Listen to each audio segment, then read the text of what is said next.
произведувам кози производи и чувам кози. Кози ги чувам од 2004. Син ми е стручен ветеринар и тој ги купи за прв пат. 3 зедовме и со години чувавме и до 50, а сега моментално имаме 20 музници и 10 мали. Сирење произведуваме бело со пиперки, само ова сирење без пиперки, биено, урда со пиперки, исто тазе, многу е барана, бидејќи е здрава. Полно луѓе ја барат за здравие, сурутка исто, млеко, таа помага, препоручуваат исто и лекари кои се болни од јетра, од полно заболувања, го чисти организам од отрови. Таа мрснотија не е како овчо, има поголема аминокиселина и затоа е и здраво. Ние од 20 кози дневно имаме околу 60 литра млеко.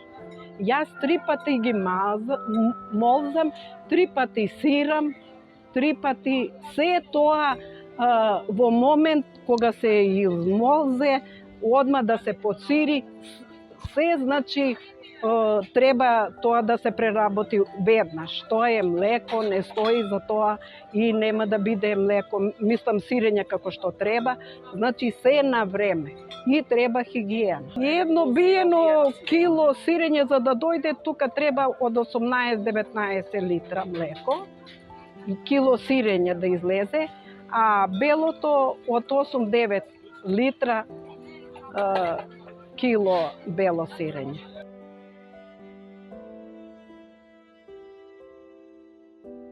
За прв пат кога ги купи син ми, викам, Даниеле, на кога јас ќе продавам козјо? Секој си вика, козјо, мамо, ти ќе продаваш, кој знае и кој разбира. Јас на факултет по институт сам испитал дека секој ќе ти бара за лажица млеко козјо или нешто козјо, вика, за здравје.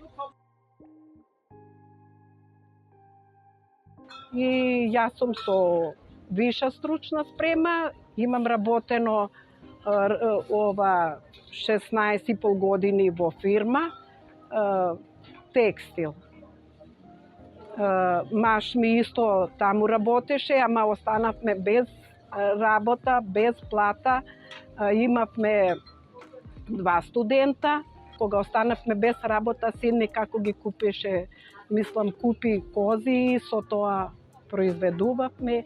И со тоа, и со други, али и тоа ни беше помош доколе да се потпатиме, почнавме од 3 кози. Напорно е, со бајле стануваме во 4, навечер си легнуваме во 12-1. И се, например, тоа треба да се пасе, треба да се измолза, треба да се измие, да се изчисти, да се среди. Али сега на младите сакам да им препоручам дека да не се жалат дека немат. Може овдека во наша држава се да имаш, да живееш и убава заработка.